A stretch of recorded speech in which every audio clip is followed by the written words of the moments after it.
Last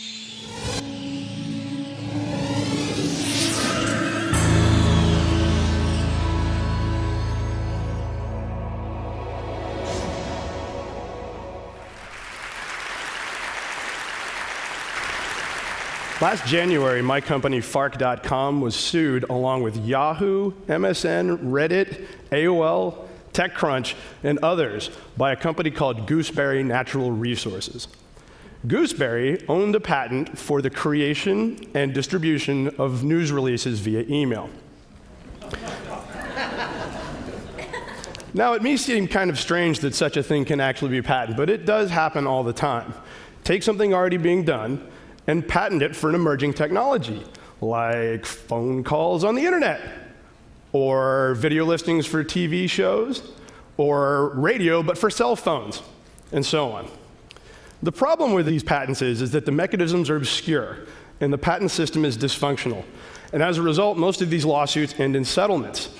And because the settlements are under a non-disclosure agreement, no one knows what the terms were. And as a result, the patent troll can claim that they won the case.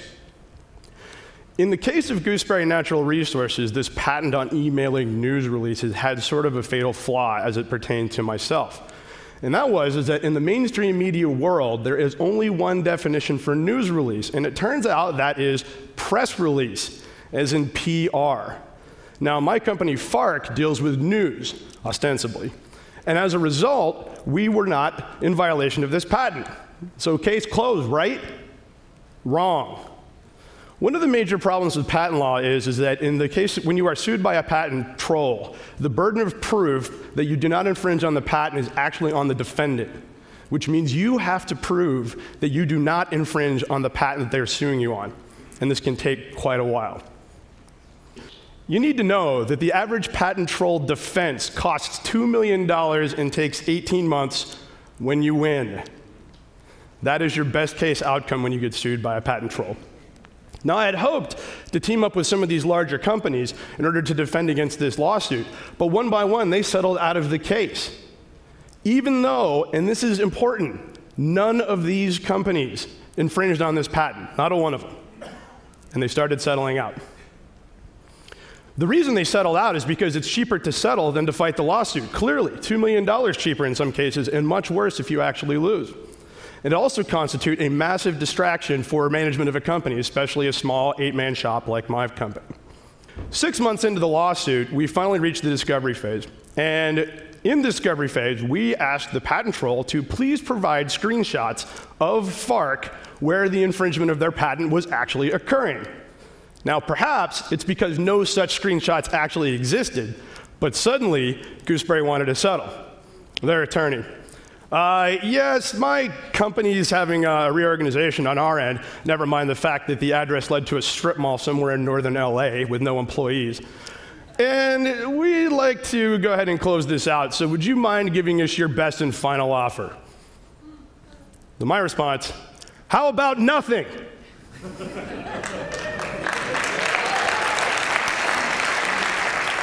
We didn't have high hopes for that outcome. But they settled. No counteroffer. Now, as mentioned before, one of the reasons I can talk to you about this is because there's no non-disclosure agreement on this case. Now, how did that happen? Well, during the settlement process, when we received our copy, I struck it. My attorney said, no chance of that working. It came back signed. Now, why? You can call them. They're not under NDA either. Now, what did I learn from this case? Well, 3 things. First of all, if you can, don't fight the patent, fight the infringement. Patents are very difficult to overturn. Infringement is a lot easier to disprove.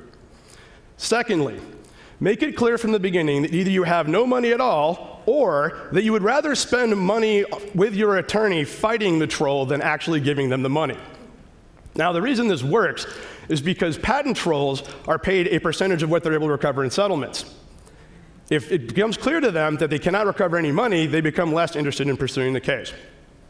Finally, make sure that you can tell them that you will make this process as annoying and as painful and as difficult as possible for them. Now, this is a tactic that patent trolls are supposed to use on people to get their way. It turns out because they're paid on contingency, it works really, really well in reverse. Don't forget that. So what does all this mean? Well, to kind of sum up, it boils down to one thing. Don't negotiate with terrorists.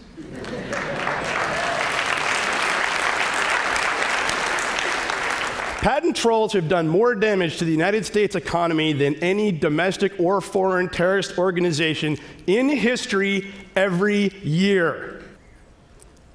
And what do they do with that money? They plow it right back into filing more troll lawsuits. Now, this is the point in the talk where I'm supposed to come up with some kind of a solution for the patent system. And the problem with that is that there are two very large industry groups that have different outcomes in mind for the patent system. The healthcare industry would like stronger protections for inventors. The high-tech industry would like stronger protections for producers. And these goals aren't necessarily diametrically opposed, but they are at odds. And as a result, patent trolls can kind of live in the space in between. So unfortunately, I'm not smart enough to have a solution for the patent troll problem. However, I did have this idea. And it was kind of good. And I thought, I should patent this. Behold, patent infringement via mobile device, defined as a computer which is not stationary.